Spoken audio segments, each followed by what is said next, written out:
সুপ্রিয় দর্শক, মনোয়ার হোসেন ডিপজল বাংলাদেশের একজন জনপ্রিয় অভিনেতা। 1989 সালে মন্তাজুর রহমান আকবর পরিচালিত টাকার পাহাড় চলচ্চিত্রের মাধ্যমে সিনেমা জগতে পা রাখেন মনোয়ার হোসেন ডিপজল। তিনি তার চলচ্চিত্র ক্যারিয়ারে অনেক বছর ভিলেন হিসেবে রাজত্ব করেছেন। তবে বিভিন্ন সময়ে তিনি ভিলেন ক্যারেক্টার থেকে বেরিয়ে এসে কিছু কিছু ব্যতিক্রম ধরনের সিনেমাতেও অভিনয় করেছেন। তবে ভিলেন ডিপজলের সেই আগের পরিচিতিটা রয়ে গিয়েছে, তার জনপ্রিয়তা যেন আগের মতোই রয়ে গিয়েছে। প্রথম দিক থেকে তিনি ভিলেন চরিত্রে অভিনয় করলেও চাচু চলচ্চিত্রের মাধ্যমে তিনি ভালো চরিত্রে অভিনয় করতে শুরু করেন। তবে পজিটিভ ও নেগেটিভ উভয় চরিত্রে তিনি দর্শকদের কাছ থেকে বাহবা পেয়েছেন। আজকের এই ভিডিওতে আমরা ডিপজলের মেয়ের বিষয়ে জানব। বিস্তারিত জানতে ভিডিওটি না টেনে শেষ পর্যন্ত দেখতে থাকুন। মনোয়ার হোসেন ডিপজলের মেয়ের নাম অলিজা মনোয়ার। অলিজা নামটি যেমন আকর্ষণীয়, তেমনি সে দেখতেও বেশ সুন্দরী। অলিজার সৌন্দর্য নিয়ে বর্তমানে আর কিছু বলার নেই।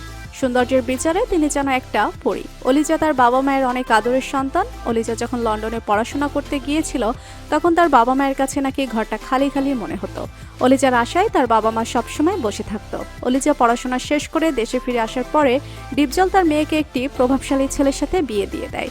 ডিপজলের মেয়ের বিয়েতে যেন তারকাদের ঢল নেমে গিয়েছে। বাংলাদেশের প্রায় সকল সেলিব্রিটি তার মেয়ের বিয়েতে গিয়েছে। ফারুক, জায়েদ খান, রিয়াজ, বৌদিউল আলম, খোকন, মৌসুমী, ওমর সানি, পপি, পূর্ণিমা, পরিমণি সহ প্রায় সকলেই গিয়েছে। বেশ ধুমধাম করে মেয়ের বিয়ের আয়োজন করে ডিপজল। অলিজার বিয়ের ছবি সামাজিক যোগাযোগ মাধ্যমে ছড়িয়ে পড়ে। অলিজা স্টাইলিস্ট এবং আধুনিক মেয়ে। তিনি সবকিছু সঠিকভাবে করতে পছন্দ করেন, নিজেকে সবসময় পরিষ্কার রাখতে পছন্দ করেন এবং পরিবারটাকেও নিজের মতো করে গুছিয়ে রাখেন।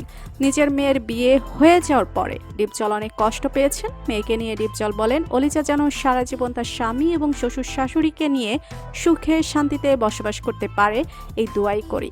তো বন্ধুরা, মনোয়ার হোসেন ডিপজলের মেয়ে অলিজা মনোয়ারকে আপনার কেমন লাগলো জানিয়ে দিন কমেন্ট করে। আর ভিডিওটি ভালো লেগে থাকলে একটি লাইক দিয়ে চ্যানেলটি সাবস্ক্রাইব করুন। ধন্যবাদ।